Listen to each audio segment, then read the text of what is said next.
विमल पोलो जोबा केसरी, हर पल मनाओ केसरी त्योहार। जी हम ये पूछ रहे, ये वहाँ के मिनिस्टर्स को मारना, होटलों को जला देना, वहाँ के पार्लियामेंट हाउस को जला देना, ये सब छात्र करेगा? ये मतलब नहीं कोई आंदोलन हिंसक हो उसकी तो कोई, अब बताइए उसमें 19 छात्रों की मौत भी हो गई गोली चलने में। देखो, ये जो जलाने वाला काम जो है ये मतलब जेएनजी ने नहीं किया है। ये हम लोग भी मतलब हमारे घर से खबर आई थी, हम लोग भी देख रहे थे, न्यूज भी देख रहे थे सब। मतलब हमको ये भी लगा, मतलब देख के यही लगा कि वो जेएनजी नहीं किया है, मतलब उसमें कोई दूसरा आदमी का भी हाथ है। अभी तक नेपाल में जो 3 नेता जो चला रहे थे सरकार, जो 3 लोगों के कारण से उतना ज्यादा हिंसा हुआ था, तो 3 में से बस 2 ही अभी नेपाल में है, एक प्रचंड नहीं है, तो उसका भी हाथ हो सकता है, हमको लग रहा है ऐसे। लेकिन क्योंकि वो अभी तक सामने नहीं आया है। जो 2 नेता था, एक केपी ओली था और एक शेर बहादुर देवा था, वो उस केपी ओली को हम लोग सुनने में आया है कि मतलब आर्मी कैंप में रखा गया है। अब कहाँ है वो नहीं है, वो भी हम लोग को अच्छा से पता सबसे ज्यादा गुस्सा किस नेता को लेके था लोगों में? ये तीनों वही काम करता था, तो तीनों पे उतना ही गुस्सा था। लेकिन अभी प्राइम मिनिस्टर में केपी ओली था, तो सबसे ज्यादा गुस्सा केपी ओली पे था। अब देखिए, मैं आपको बात बता दूं कि नेपाली कांग्रेस और वहाँ लेनिन क्या है, मार्क्सवादी लेनिनवादी, हाँ, और माओवादी, तो ये जो कम्युनिस्ट पार्टी और नेपाली कांग्रेस पहले आपस में विरोधी थे, बाद में मिलकर के उन्होंने सरकार बना ली, मिलकर सरकार बना ली विरोधी पार्टियों ने, और वहाँ ये भरोसा दिया कि नेपाल की बेहतरी के लिए अच्छा कर रहे हैं। हुआ ये कि करप्शन चार्जेस दोनों तरफ के नेताओं पर लगे थे, और वो खुद सत्ता में आने के बाद उन चार्जेस का कहीं अता पता ही नहीं चला। फिर वहाँ की जनता को ये लगने लगा, वहाँ के छात्रों को खास करके, कि ये जो कुछ मुट्ठी भर लोग हैं ये पूरे नेपाल को चला रहे हैं, और यही मौज में है, बाकी लोगों की स्थिति खराब है, और इससे छात्रों में गुस्सा भड़का। सही कह रहा हूँ कि सही बोल रहे हैं सर, यही बात सही है। हाँ? सही बोल रहे हैं आप।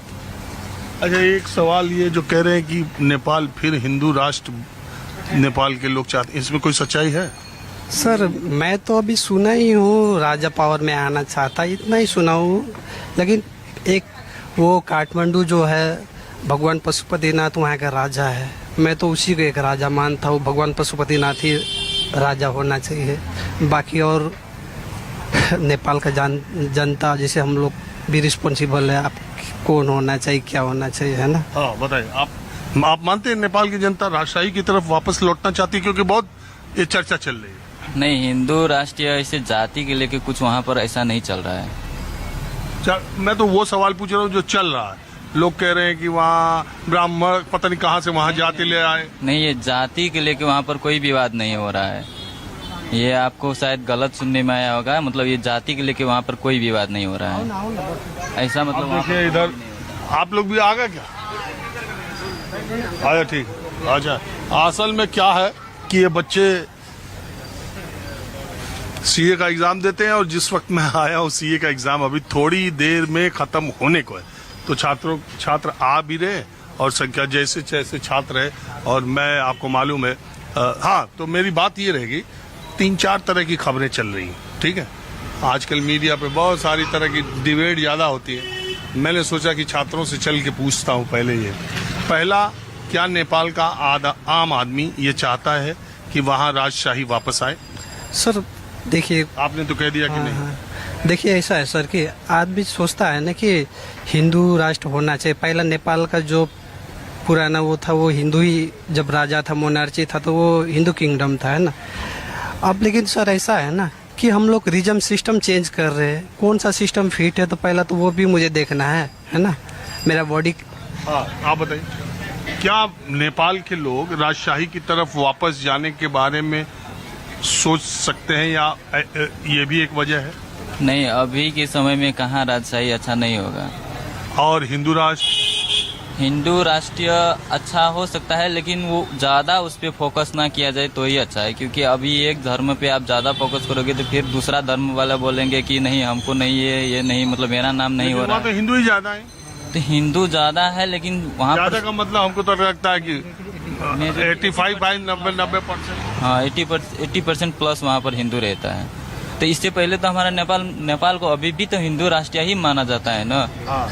लेकिन मतलब उतना ज्यादा वहाँ पर नहीं ऐसे चल रहा है कि मतलब हिंदू अच्छा, राष्ट्र। ये जातिवाद, ये जो ब्राह्मण राजपूत, ये सब बातें बकवास है। हाँ कास्टहरूको लागि केही नै त्यो जेन्जीहरू ये त्यो टोटल बकवास। टोटल बकवास है कि लागि मात्र हो करप्ट। ये कास्ट वाला कोई मसला? सर देखिए, इसमें भी कास्टिज्म में क्या है कि टेक्निकली बात सब है क्या, जो टेक्निकली अभी देखिए सर, जो 3 शेर बहादुर देववा थे, प्रचंड थे, ओली थे, ये लोग कौन सा कास्ट का है? सबसे पहला तो हम लोग को वो क्या है कास्ट? कास्ट, वही तो मैं बोल रहा ये हूँ। तो बोलो ना, कौन है कास्ट? कास्ट तो वो लोग तो समझ, और दूसरा नहीं बोलो, तीनों का कास्ट बताओ। ब्राह्मण है सर, तीनों ब्राह्मण ही है। आप ब्राह्मण हो? नहीं, मैं बनिया हूँ सर। तो आपको क्या, तीनों ब्राह्मण है तो उससे दिक्कत है कास्ट? नहीं, दिक्कत नहीं है सर। दिक्कत ये बात का है कि नजर अंदाजा नहीं किया जाए। एक देश में जैसे भारत में 145 करोड़ का जनसंख्या, प्रधानमंत्री सारे कोई भी उज्ज्वला हो, कोई भी योजना हो, सबके लिए है। वहाँ पे पक्षपात योजना हो जाता है ना, किसके लिए पक्षपात? मधेसी के लिए, वहाँ पे जो तराईवासी के लिए है ना, उस लोग के लिए थोड़ा सा हो जाता। लेकिन ये पहले तो तराई वाले कहते थे कि हिल वाले राज कर रहे हैं पूरे नेपाल पे। अरे ऐसा कुछ नहीं सर, अभी ये बात के लिए डिस्कशन ना किया जाए, क्या कि अभी देश में इमरजेंसी पीरियड है ना। अरे इमरजेंसी हमने नहीं छेड़ा, आपने छेड़ा कि 3 प्रधानमंत्री किस जात के हैं। तीनों बड़े नेता जो इस समय सत्ता में थे वो किस जात के हैं? होइन होइन कास्टको लागि केही नै त्यस्तो आन्दोलन भएको छैन। हाँ तो वह तो ये इन्होंने कहा, हम तो कह रहे हैं, इन्होंने कहा कि नहीं कास्ट कोई मैटर नहीं, ये कह रहे हैं कि तीनों। आप कहाँ से भैया? सर मैं यहीं दिल्ली रहता हूँ, इस समय सीए की तैयारी कर रहा हूँ। मैं उत्तराखंड का रहने वाला हूँ। कहाँ? उत्तराखंड में मैं सर रुद्रपुर से। तो वो तो नेपाल से सटाई है। हाँ जी सर, मेरे घर से 40 मिनट का रास्ता है नेपाल का। नेपाल सर गया हूँ मैं, घर वालों के साथ घूमने गए हैं। हमारे वहाँ से बॉर्डर पास में ही है, आधार कार्ड दिखाते हैं। तो नेपाल में जो कुछ हुआ इसको आप कैसे देखते हो? सर मेरे हिसाब से तो सर गलत हुआ। मेरे हिसाब से जैसे इंडिया में क्या है सर, इंडिया मतलब जनता बोलने का तरीका मीडिया है। इंडिया में अब सर अब पता नहीं, मेरे हिसाब से जो मेरा ओपिनियन है कम्प्लीटली, मेरे हिसाब से मतलब जो पॉलिटिकल पावर है इस समय वो ही मीडिया को कंट्रोल करती है। अब मैं सर मेरे हिसाब से एज ओपिनियन मेरा, बोलो जो बोलना है। तो अब सर यही मुझे लगता है जहां तक नेपाल में होता होगा, क्योंकि सर जो पावर में है वही मीडिया कंट्रोल कर रही है। तो सर मैं हूं, आज मेरे को कोई दिक्कत होती है तो मैं अपना सोशल मीडिया से डालूंगा, और उसकी रीच आज की डेट में इतनी है कि पूरा देश देखता है, तो मैं अपना वॉइस उठा सकता हूँ सोशल मीडिया के थ्रू। तो सर मुझे यही लगा जब ये जो सोशल मीडिया बैन कर दी गई, उसी का कारण की वजह से इसकी, अब भाई वो अपनी बात लाए कहाँ से, वो लोगों को बताए कैसे? आज सोशल मीडिया पर झूठ फैला दे और उससे देश में एक ऐसी स्थिति पैदा हो नहीं सर, जाए, लॉ एंड ऑर्डर खराब हो जाए। वो सर जनता को पता है ना क्या चीज गलत है क्या गलत सही है। सपोज मेरे साथ कोई गलत हो रहा है तो सबको पता है, हाँ भाई इसका गलत हो रहा है, तो मैं उस सोशल मीडिया के थ्रू आवाज उठा पा रहा हूँ।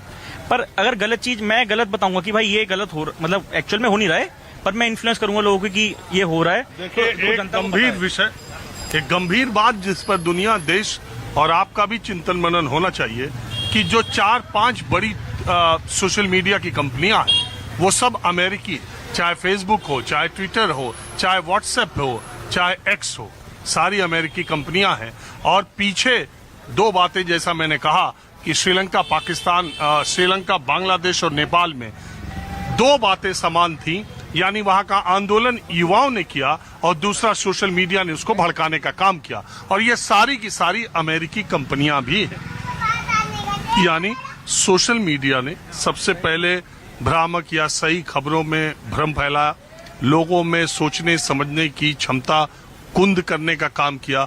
और अब माना यह जा रहा है कि सोशल मीडिया इस पैमाने तक हमारे आपके देश और घर में घुस गया है कि सोशल मीडिया के जरिए इस तरह का